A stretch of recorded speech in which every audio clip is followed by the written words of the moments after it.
Hashtag short hand classes में आप सभी लोगों का स्वागत है। ये डिक्टेशन रामधारी गुप्ता खंड 1 की है। 80 वर्ड पर मिनट की स्पीड से 10 मिनट की रिकॉर्ड की गई है। आप सभी लोग तैयार हो जाएं। डिक्टेशन स्टार्ट होगी 5 सेकंड बाद।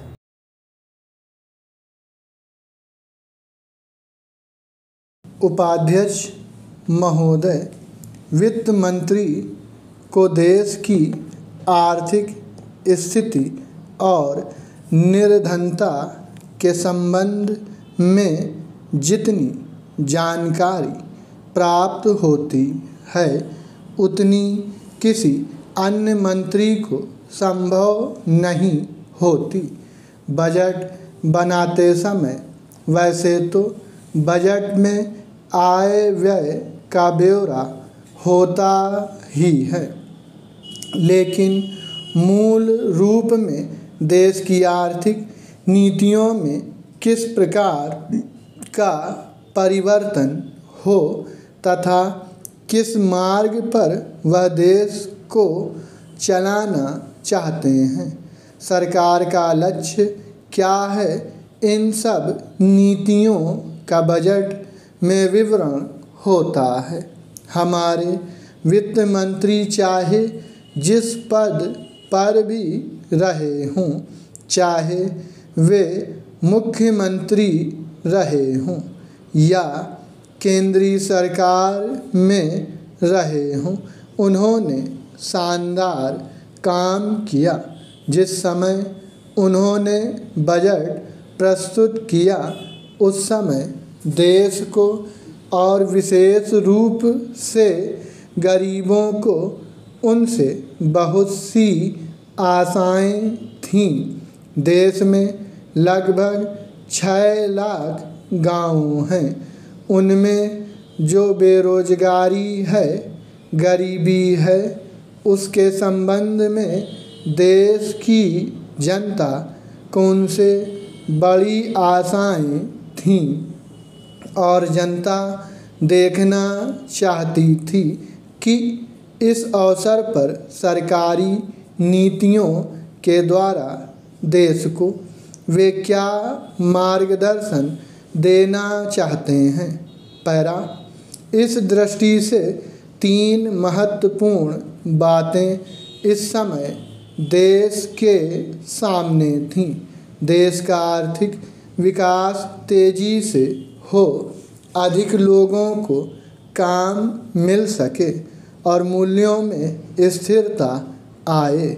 जहाँ तक इन 3 उद्देश्यों का संबंध है, हमने देखा कि उस ओर कुछ प्रयत्न हुए हैं। विशेष रूप से गरीबी हटाओ के संबंध में इस देश में जो चर्चा चल रही है, इस बजट में कुछ सीमा तक उसका उल्लेख मिलता है, क्योंकि जितने भी प्रत्यक्ष कर लगे हैं वे ज़्यादातर धनी लोगों पर और विशेष रूप से शहर के लोगों पर लगाए गए हैं। इस तरह से जो एक प्रकार की आर्थिक असमानता हमारे देश में चल रही है, उसको दूर करने का प्रयत्न अवश्य किया गया है। पैरा, लगभग 5 दशक पूर्व जब हमारा देश स्वतंत्र हुआ था, उस समय देश में जितने सरकारी कर्मचारी थे वे ऐसा समझ बैठे थे कि अब तक देश में जिस तरह से अंग्रेज़ों का प्रशासन चल रहा था उस तरह से काम नहीं चलेगा, क्योंकि कांग्रेस के जो नए लोग आए थे, जो मंत्री बने थे, वे लोग धन के मामले में त्यागी आदमी हैं। धन से उनको मोह नहीं है, लेकिन बाद में उन्होंने देखा कि हमारे मंत्री लोग भी उसी तरह से शानदार जीवन पसंद करने लग गए जिस तरह से अंग्रेज करते थे। पैरा उपाध्यक्ष महोदय, तब उन लोगों को कुछ आशा हुई कि हम लोग भी उसी तरह चल सकते हैं जिस तरह से पहले चल रहे थे। लेकिन अभी हाल में जो चुनाव हुआ उससे देश के धनिकों के मन में बड़ा संदेह पैदा हुआ कि इस चुनाव के बाद उनकी स्थिति वैसी नहीं रहेगी जो अब तक चली आती रही है। गरीबों और अमीरों के बीच में अब तक जो बहुत बड़ा अंतर चला आ रहा था उसको अब तेजी से दूर करने का प्रयत्न किया जाएगा। श्रीमान, मैं आपका बहुत ही आभारी हूँ जो आपने सदन में चालू वर्ष के बजट पर अपने विचार प्रकट करने का अवसर दिया है। मैं इस बजट का समर्थन करना चाहता हूँ। पैरा, श्रीमान, मैं सबसे पहले अपने दल के नेता प्रधानमंत्री को इस बात के लिए बधाई देना चाहता हूँ कि उनके नेतृत्व में देश में कांग्रेस दल को स्पष्ट बहुमत मिला और इसके फलस्वरूप यहाँ पर केंद्र में एक ऐसी सरकार का गठन हुआ जो कि देश में वास्तव में समाजवाद लाना चाहती है।